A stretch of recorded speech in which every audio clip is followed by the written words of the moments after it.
listener production. Hello, Sasha Barbagat here with The Briefing. A forced sale or ban of TikTok passed the US House of Representatives last week, and the US Senate is right now considering whether to make it law. It's got politicians here talking about banning TikTok in Australia. But should we? All the major social media platforms collect huge amounts of data on us. Sometimes these apps know us better than our friends and family. The idea is that someone who controls this could suggest to show certain kinds of videos, like, for example, propaganda, or it could hide other videos, critical of the Chinese Communist Party. So why are people so worried about TikTok, but not Instagram or Facebook or Twitter? On this morning's briefing, everything you need to know about the moves to ban or restrict TikTok and what's coming next for users in Australia. But first, let's get all the day's biggest news stories with Bension Siebert. It's Tuesday, March 19. Morning, Sasha. The Greens will introduce a bill into the Senate today that could break up the Coles and Woolworths duopoly. The party wants to stop the major supermarkets from price gouging.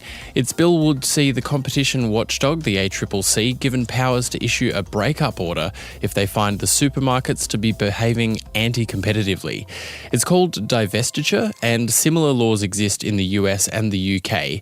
Essentially, it would give the ACCC the power to force Woolies and Coles to sell off parts of their business. The Greens claim these are not radical laws and offer another option for the courts if the grocery chains are caught misusing their market power to inflate prices, exploit their supply chains, or keep out competition. But Prime Minister Anthony Albanese has compared the proposal to the old Soviet Union and would prefer to increase competition instead. Now, they might not have the support of Labor, but the Nationals, who don't usually agree with the Greens on much at all, have actually flagged support of measures like this. They say the government should take a big stick to Coles and Woolies, and they've wanted to see these divestiture powers for years. So, interesting. Yeah, and these proposed laws would not only potentially impact Coles and Woolworths, but other massive businesses like the big four banks and the airlines could well be in the ACCC's sights. Russian President Vladimir Putin has addressed thousands of people in Moscow's Red Square after claiming a landslide election win. The rally was held to mark the 10th anniversary of Russia's illegal annexation of Crimea. This action, not words, that is what makes us really stronger. Putin there speaking to the crowd. He was describing the Donbass and other parts of Ukraine occupied by Russian forces as part of a, quote, new Russia. 3 loyalist candidates were standing alongside him who were allowed to run against him on the ballot in the election. Western countries have condemned the election as neither free nor fair, with the US calling it incredibly undemocratic. And Putin has at least 6 more years in power. He made changes to the constitution in 2020 that would allow him to run for 2 more terms worth 6 years each. Now, if he did win again in 2030, he would then be in power until his almost mid-80s. He'd be 83 in 2036, which is insane to think about. I had a really interesting chat with Politico journo Zoya Sheftalovich yesterday about this, theorising about, what happens if he dies. Has he got a succession plan? Really interesting chat if you haven't had a chance to listen to it yet. Now, interestingly, Putin also made a speech on election night where he referenced Alexei Navalny. Now, that is he passed away in an Arctic penal colony. He had survived a poisoning years earlier, and he was the only person who represented any sort of genuine opposition to Vladimir Putin in Russia. Now, Putin claimed in this speech after his win that he had supported releasing opposition leader Alexei Navalny in a prisoner swap just days before he died in that Arctic penal colony. You may believe me, you may not. I said, I agree, but unfortunately, what happened. There's nothing you can do about it. That's life. Yeah, and as I said, the remarks are unusual because Putin hasn't often acknowledged Alexei Navalny, let alone by name multiple times in a speech. Compensation hearings are underway in the case between Qantas and former workers who were found to be illegally sacked during the pandemic. 1,700 ground handlers found themselves without a job in late 2020 when the airline decided to outsource the roles. It claimed the move would save $100 million to help cope with COVID impacts. The court heard yesterday from impacted workers who spoke about suffering depression in the wake of their sackings. The Transport Workers Union is suing the national carrier for damages on behalf of former employees. That bill could run into the hundreds of millions of dollars. Qantas could also be fined millions for breaching the Fair Work Act. The hearings will last 2 weeks and continue today. Now, Sasha, Qantas has fought this case all the way to the High Court. Now it claims it wants a compo payout ASAP. Now, a Qantas spokesperson says Qantas sincerely apologises and deeply regrets the personal impact the outsourcing decision had on these former employees. That's interesting language, isn't it? That outsourcing decision. And athletes at the Paris Olympics will be allowed to have all the after-hours fun they want, with an intimacy ban lifted for the 2024 Games. Organisers will also make 300,000 condoms available at the Athletes' Village at this year's event. That is 2 per day per competitor. The so-called intimacy ban was brought in 3 years ago, Bension, at the delayed Tokyo Olympics when social distancing measures were still in place. God, I can't believe that was only 3 years ago. It feels like a lifetime ago. 300,000 condoms. It reminds me of the time, was it the US sent a woman to space and gave her like 100 tampons for 6 days at the ISS, the International Space Station? It's giving me those vibes. Like, here, guys, have all the fun you want. You're going to be safe the whole time. Paris is hosting its 3rd Summer Olympic Games. Only the second city to do that. London is the other one. And we'll be seeing the Games next in LA in 2028. So Olympics, 130 days away. Countdown is on. Bension, thanks so much for joining me for the headlines today. Next up, we're getting into our deep dive on whether Australia should ban TikTok.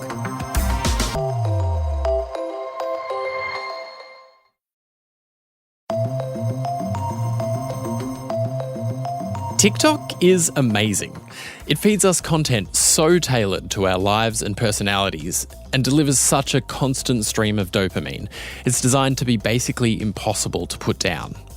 I had to delete the app from my phone after I realised I spent 4 full hours scrolling one Saturday, but then I got FOMO and I had to download it again.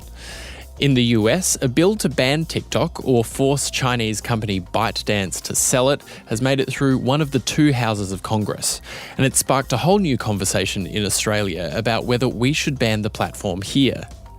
Australian government ministers and federal bureaucrats are already prevented from having TikTok on their phones.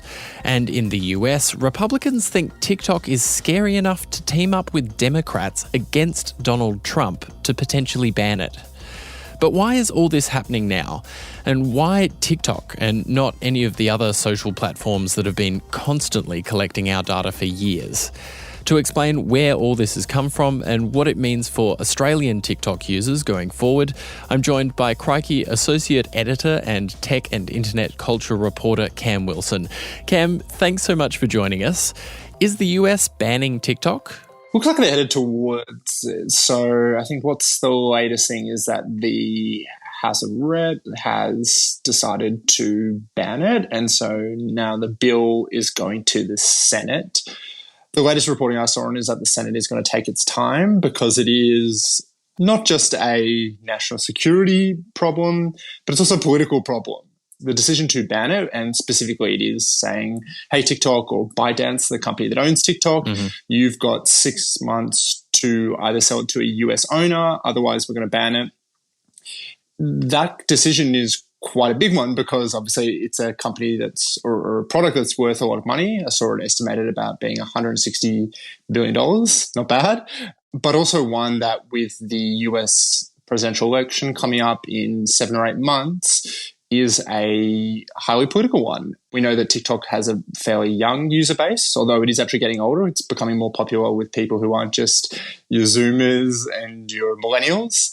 But support for a TikTok ban, I was just checking out some polling before, used to be fairly popular. About 50% of the US adults supported it, but popularity of that has kind of fallen. Not sure exactly why, whether it's becoming more popular or because people who use it kind of realize that maybe it's not, a CCP propaganda machine, at least in their experiences. But for whatever reason, I think support has fallen quite a lot. And as a result, now Joe Biden, the president, and obviously all the politicians in the Senate have a political decision, which is like, do we want to ban it? Do we think the risks are really as bad as they say they are? And is it worth taking a popularity hit ourselves?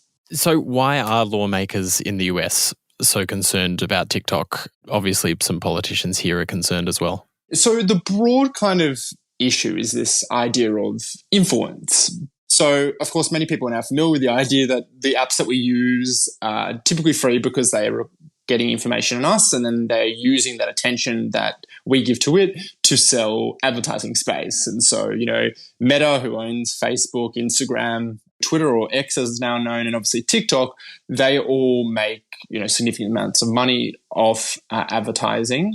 And how they do that is by collecting information on their users and then allowing advertisers who go to them be like, hey, here's how you can access our users, often through targeting stuff.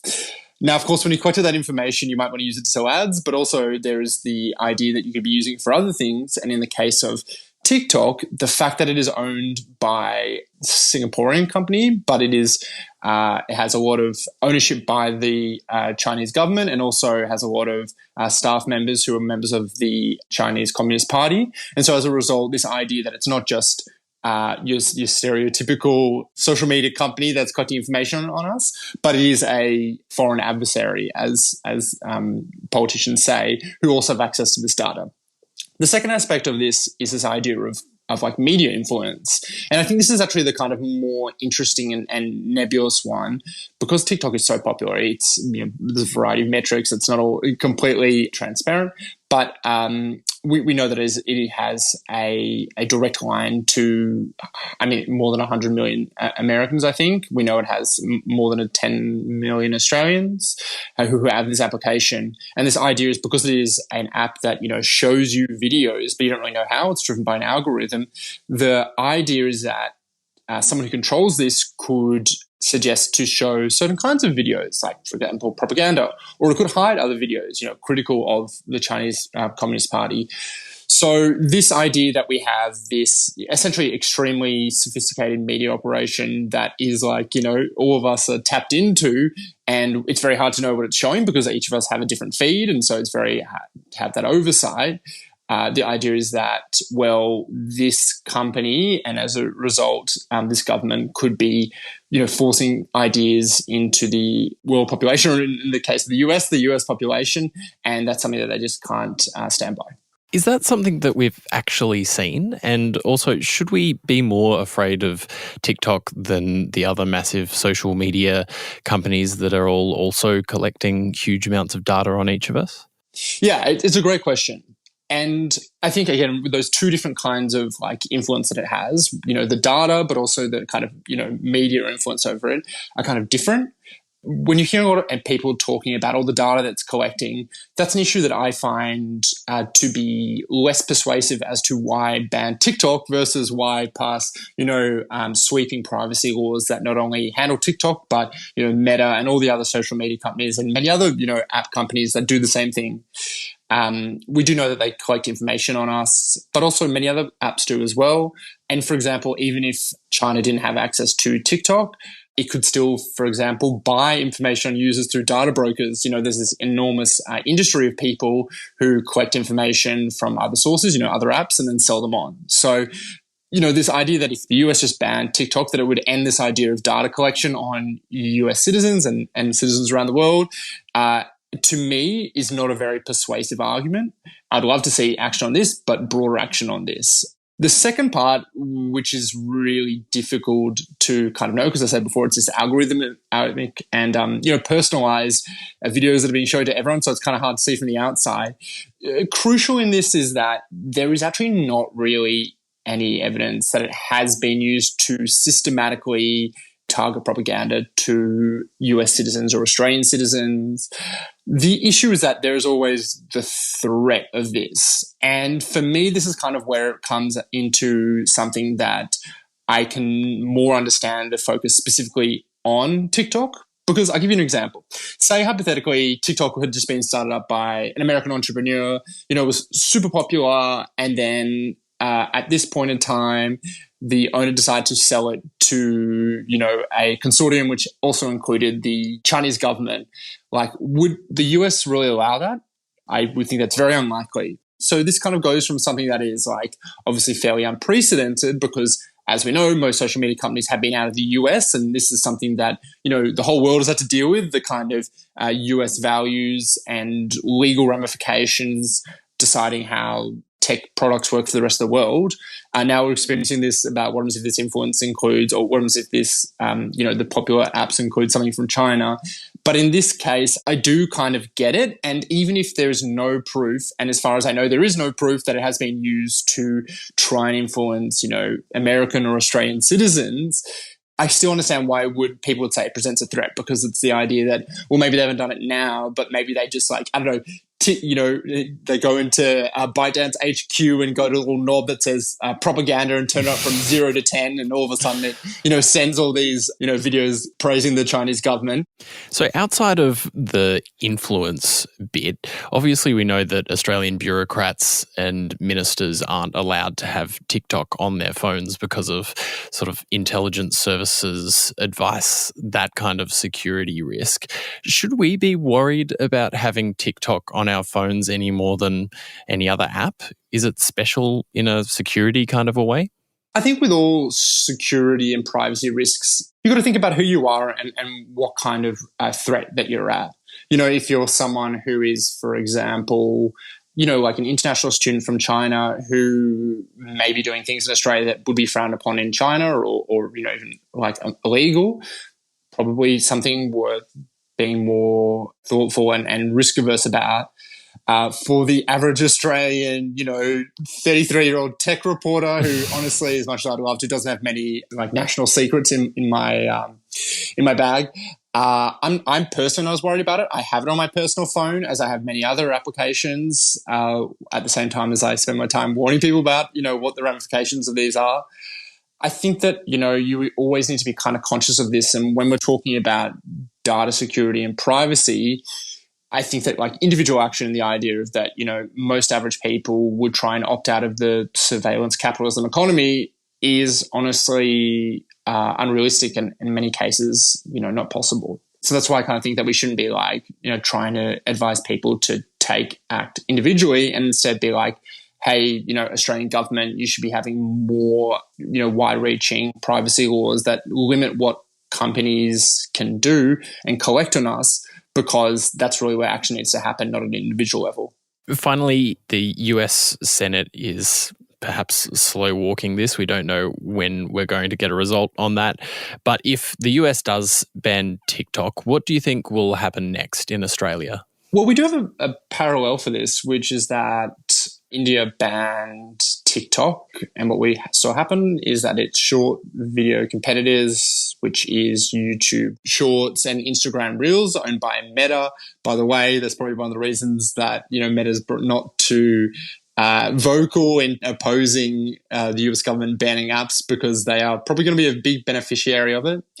They really went off. They had a huge surge of popularity. There've also been a creation of a bunch of India-specific TikTok clones, which haven't really done that well. So we saw the big tech companies who had similar products really prosper from it. But I think what you'd see is a lot of people just adapt. Consumers, people who are watching videos would just go to other apps. Creators would go on those other platforms. Maybe you get people trying to get around it using things like VPNs, which, as people might know, are ways of making your phone or computer seem like it's coming from another country, and so getting around the ban. But realistically, I think that we'll just see people move on pretty quickly, because that's the way things work now. When someone in the tech industry comes up with something that's popular, other people imitate it pretty quickly, and as a result, it's not a huge culture change to go from TikTok to Instagram or YouTube Shorts. Well, it'll be fascinating to watch what happens next. Cam Wilson, thanks so much for joining us on The Briefing. Thanks for having me. Cam Wilson there. That's all we have time for on The Briefing today. Check back in at 6 a.m. for your morning episode tomorrow. And in the meantime, if you like what we do, please tell 50 of your closest friends about the podcast. I'm Ben Sion-Siebert. Catch you next time.